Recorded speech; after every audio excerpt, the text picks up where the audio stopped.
பிரியமானவர்களே, இயேசு கிறிஸ்துவின் நாமத்தில் உங்களுக்கு என் அன்பின் வாழ்த்துக்கள். சில சமயம் சில பாதிப்புகள், வியாதி வரும்போது, குடும்பத்தில் ஒரு வியாதிப்படும் போது குடும்பமே பாதிக்கப்பட்டுரும்.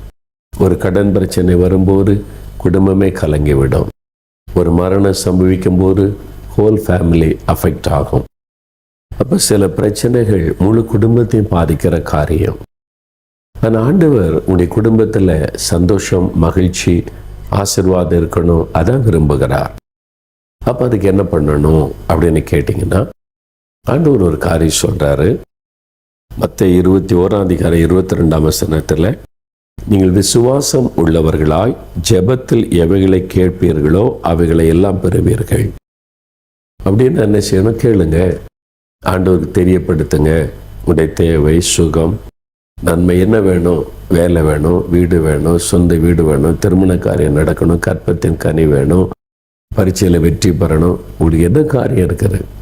தேவனுக்கு தெரியப்படுத்துங்க. அப்போ விசுவாசம் உள்ளவர்களாய் ஜெபத்தில் கேட்டால் நீங்கள் பெற்றுக்கொள்ளுவீங்க. அப்போ ஆண்டவரிடத்தில் நீங்கள் வரும்போது, இன்றைக்கு உங்களுக்கு என்ன அற்புதம் வேணும்? சுகமா, விடுதலையா, ஒரு ஜெயமா, கடன் பிரச்சனை மாறணுமா? விசுவாசிங்க. இன்றைக்கு இந்த ஜெபத்தை கேட்டு ஆண்டவர் அற்புதம் செய்ய போகிறார். இன்றிலிருந்து ஒரு மாற்றம் உண்டாக போகிறது. விசுவாசிங்க. அப்போ நீங்கள் விசுவாசம் உள்ளவர்களாய் ஜெபத்தில் எவைகளை கேட்பீர்களோ அவைகளை எல்லாம் பெறுவீர்கள் அப்படின்னு ஆண்டவர் சொன்னார். அப்போ விசுவாசம் இல்லாட்டா உங்களுடைய ஜெபத்தில் பிரயோஜனம் இல்லை. விசுவாசத்தோடு நீங்கள் கேட்கணும். உங்கள் குழந்தை, உங்களுடைய கணவர், மனைவி வியாதி படுக்கையில் யாரோ இருக்கலாம். இயேசுவால் அதை மாற்ற முடியும். இயேசுவால் நம்முடைய தேவையை சந்திக்க முடியும். விசுவாசிங்க. அந்த விசுவாசத்தோடு ஆண்டவரிடத்தில் நம்ம ஜெபிக்கணும். அமெரிக்காவில் ஒரு போதகர், நல்ல ஒரு ஊழியக்காரர், உண்மை உத்தமாக ஊழியம் செய்து கொண்டிருந்தார். அவருக்கு ஒரு வியாதி. அந்த வியாதி நமக்கு அடிக்கடி பாதிக்கப்படுவார். ஒரு சமயம் ரொம்ப சீரியஸாக பாதிப்பு உண்டாக்கி இரத்தமாய் வாந்தி எடுக்க ஆரம்பித்தார். டாக்டர்ஸ் நம்பிக்கை இழந்துட்டாங்க. ஒரு நாள் வீட்டில் ரத்தம் வாந்தி எடுத்து மயங்கி விழுந்ததுனால டாக்டர்ஸ் வரவழைக்கப்பட்டாங்க. டாக்டர்ஸ் வந்துட்டாங்க.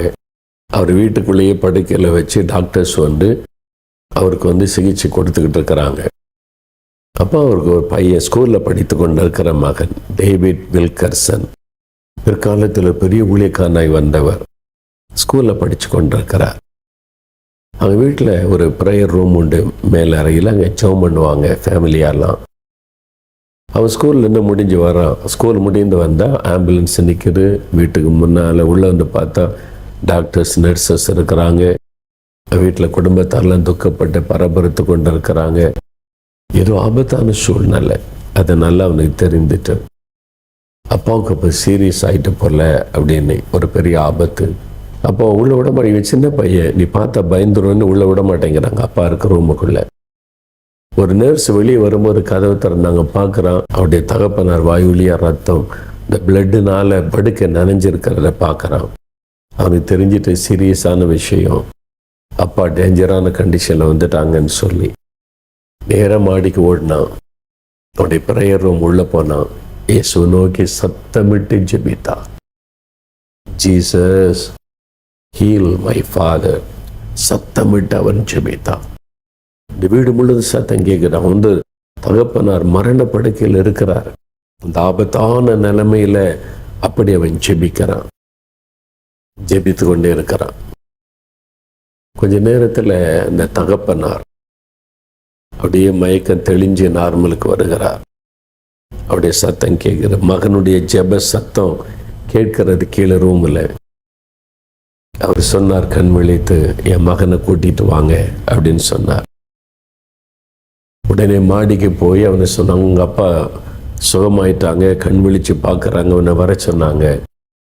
உடனே சந்தோஷமாக போனான். தகப்பனார் படுக்க பக்கத்தில் போனான். அவர் சொன்னார், மகனே, உன் ஜெபம் கேட்கப்பட்ட. நீ விசுவாசத்தோடு ஆண்டவரிடத்தில் எனக்காக ஜெபம் பண்ணல, அந்த ஜெபத்தை ஆண்டவர் கேட்டார். அந்த ஜெபத்தை கேட்டுதான் ஆண்டவர் எனக்கு சுகம் கொடுத்து என் உயிரை திரும்ப வர வைத்திருக்கிறார் என்று சொன்னார். அந்த சின்ன பையனுக்கு ரொம்ப சந்தோஷம்.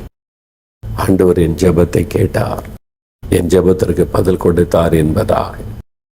அந்த சிறுவன் தான் எதிர்காலத்தில் பெரிய ஆளாகி நியூயார்க்கில் ரவுடி கும்பலை ஆண்டவர் பக்கமாய் திரும்ப பண்ணின ஒரு ஊழியக்காரர் டேவிட் வில்கர்சன்.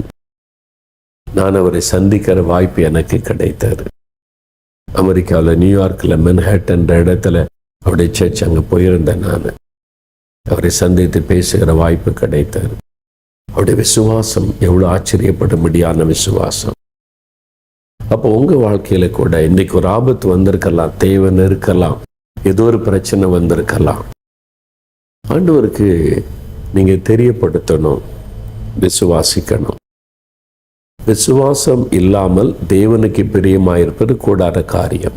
எபிரேயர் 11:6 ஆண்டவர் சொல்லுகிறார். அப்போ அந்த தேவனிடத்தில் சேருகிறவர்கள் அவர் உண்டு என்றும் தம்மை தேடுகிறவர்களுக்கு பலன் அளிக்கிறவர் என்று விசுவாசிக்க வேண்டும். நீங்க விசுவாசித்தாதான் உங்களுக்கு அற்புதம் நடக்கும். நீங்க விசுவாசித்தாதான் ஆண்டவர் பதில் கொடுக்க முடியும். விசுவாசம் இல்லாம எவ்வளவு நேரம் நீங்க ஜெபிச்சுக்கிட்டே இருந்தாலும் அந்த ஜெபத்தினால பிரயோஜனம் இல்லை. அனந்த வசனம் சொல்லுது, விசுவாசம் உள்ளவர்களாய் ஜெபத்தில் எவைகளை கேட்பீர்களோ அவைகளை எல்லாம் பெறுவீர்கள். மூல பாஷையில் அதுக்கு ஒரு அர்த்தம் சொல்றாங்க. நீ ஆண்டவரிடத்துல விசுவாசத்தோடு உன்னை கேட்கிற, பூமியில் அது இல்லை, உலகத்திலேயே அது இல்லை, இல்லாத ஒன்றை நீ கேட்கிற, விசுவாசத்தோடு கேட்கிற, ஆண்டவர் உனக்காக அதை உருவாக்கி தருவாராம். அதான் விசுவாச ஜெபத்தினுடைய வல்லமை. நீங்க விசுவாசிங்க, இன்னைக்கு சோகமாயிருவீங்க, பிள்ளைகள் சோகமாயிரும், தேவை சந்திக்கப்பட்டுரும், கடன் பிரச்சனை மாறிடும், ஒன்றும் பயப்படாதுங்க. இன்னிலிருந்து ஒரு ஆசீர்வாதம். விசுவாசிக்கிறீங்களா? விசுவாசித்து என் கூட சேர்ந்து நீங்க இப்போ ஜெபிக்கணும். ஆண்டவரே, நான் விசுவாசிக்கிறேன், உம்முடைய வல்லமை, உம்முடைய வார்த்தை, உம்முடைய செயல்கள், கிரியைகளை எல்லாம் நான் விசுவாசிக்கிறேன்னு சொல்லி இப்போ உடைய விசுவாசத்தை அறிக்கையிட்டு ஜெபிச்சு பாருங்க, உடனே அற்புதம் நடக்கும். இப்போ அப்படிதான் நம்ம ஜெபிக்க போறோம். நான் உங்களோடு கூட இணைந்து விசுவாசத்தோடு ஜெபிக்க போறேன். இப்போ ஆண்டவரிடத்தில் கேட்க, உங்க வீட்டில் யார் சுகம் இல்லாமல் இருக்கிறாங்க, யார் பாதிக்கப்பட்டிருக்கிறாங்க, யாருக்கு என்ன நன்மை வேணும், இப்போ அதை கண் முன்னால நிறுத்தி கொள்ளுங்க. ஆண்டவரே, இவங்களுக்காக நான் ஜெபிக்கிறேன், இந்த காரியத்துக்கு ஜெபிக்கிறேன், குறிப்பா நீங்க ஜெபிக்கணும், அப்போ அற்புதம் நடக்கும். விசுவாசத்தோடு ஜெபிக்கலாமா? அப்படியே உங்களுடைய வலதுகரம் வைத்துக் கொள்ளுங்க. இயேசுவே, இந்த காரியத்துல தேவை இருக்குது, இந்த காரியத்துல பிரச்சனை நீங்களே, இந்த காரியத்தை வாய்க்க பண்ணுங்க சொல்லி ஜெபம் பண்ணுங்க.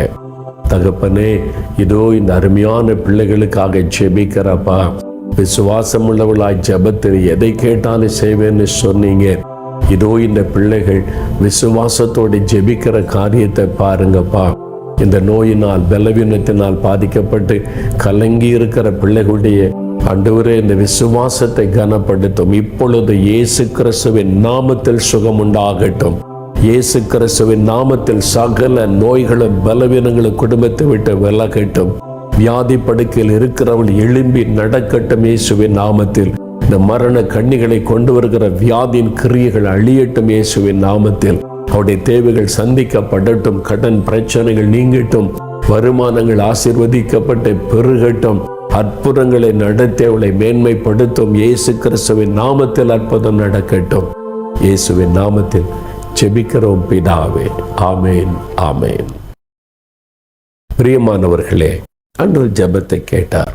விசுவாசத்தோட நம்ம ஜெபிச்சா போதும், பதில் வந்துடும். விசுவாசிக்கிறீங்களா? இப்ப நீங்க ஜெபிச்ச காரியத்தில் அற்புதம் நடக்க போதுன்னு விசுவாசிக்கிறீங்களா? சந்தேகப்படாதங்க.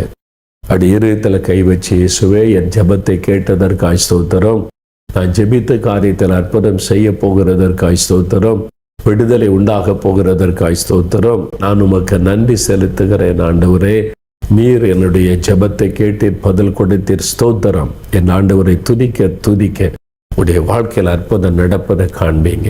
விசுவாசத்தோட துதிங்க, ஆண்டவரை ஸ்தோத்திரம் பண்ணுங்க. இன்றிலிருந்து ஒரு மாற்றம் நடக்கும். ஆமேன்.